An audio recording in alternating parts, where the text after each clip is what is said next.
Audiobook and Hardship by Fictionify. Whispers of the Vanished.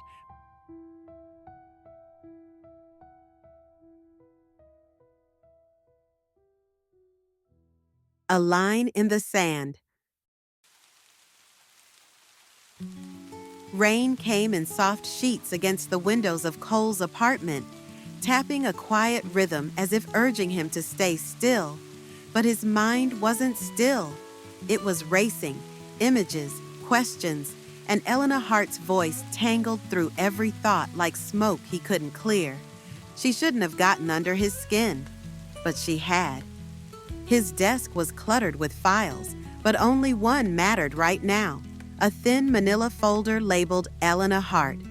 Inside were press clippings, charity reports, photos from social events, and even a transcript from Insight Live, a television talk show she gave on ethical entrepreneurship. Everything about her public life was flawless, too flawless. Morning, Came Margot's voice as she strolled into his apartment with coffee in hand. They'd worked together long enough that she didn't knock anymore. You look like hell. Didn't sleep? You thinking about the Weiss brooch again? He nodded and pushed a photo across the table, an image of the piece in its case, then gone the next morning. She was right about its origin. I verified the history. The museum whitewashed the chain of custody. So what? You're saying she's actually stealing for justice now? I don't know what I'm saying. Cole muttered. She's breaking the law, yes. But every time I dig, it points back to stolen heritage. Nothing personal, no profit. She's returning things people gave up hope on. Margot narrowed her eyes. You're catching feelings. I'm catching complications. He snapped, but the way he exhaled afterward made it clear he wasn't as confident as he wanted to be.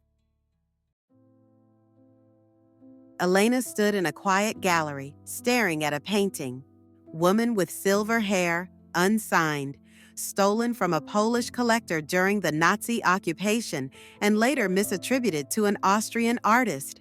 The original owner's granddaughter was still alive, in her 80s, and unaware the piece had resurfaced at a private showing scheduled for the weekend. Elena had plans, but her thoughts kept drifting. She was careful, always, but Cole's presence had rattled something in her. Not fear, not quite. Something more dangerous. Interest. She replayed their encounter at the gala over and over. The way his voice dipped when he said her name. The fire in his eyes. The moment he leaned in, so close she could see the stubble along his jaw. The way his pulse jumped when she teased him. He was a cop. She was a thief. This wasn't a flirtation. It was a ticking bomb. So why did her heart beat faster when she thought of him? Elena, Came a voice behind her. She turned. It was Cass, her tech specialist and closest confidant, the only person who knew both sides of her life. intel's in. Cass said, handing her a slim tablet. Your painting is getting shipped to a collector in Madrid unless you intercept. Tight security, private guards, but no local police until transport. Elena took the tablet and studied the route. We have 72 hours. And you've got other complications. Cass added carefully. Cole? Cass nodded.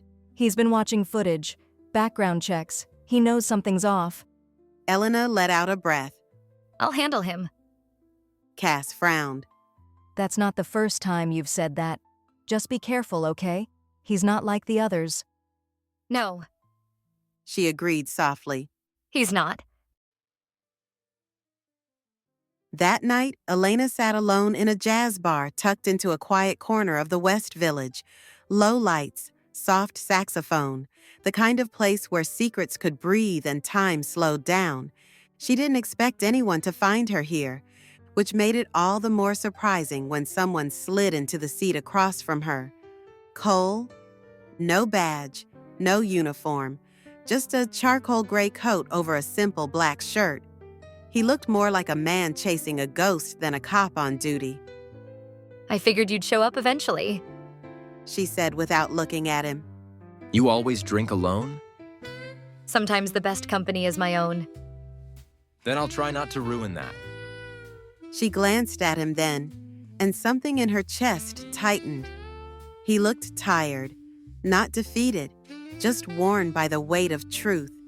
You're following me. She said. I'm chasing answers. And what do you want from me, Cole? He paused. I want to understand. That silenced her for a moment. She expected threats, maybe a trap, but understanding? Why now? She asked, voice softer than she intended. Because I've seen enough injustice to know when something doesn't add up. He said. You're not in this for money, not revenge. You're too precise, too selective. You only go after what's already been stolen. She leaned back, wine glass turning slowly in her hand. So what? You want me to confess? No, I want the truth. She met his gaze, and for once, she didn't deflect. My father was a museum curator. She said quietly. He spent years cataloging stolen art, trying to help families reclaim what was lost during wars, colonization, corruption. But the systems were rigged. The paperwork was impossible. His work was erased by politics and red tape. What happened to him?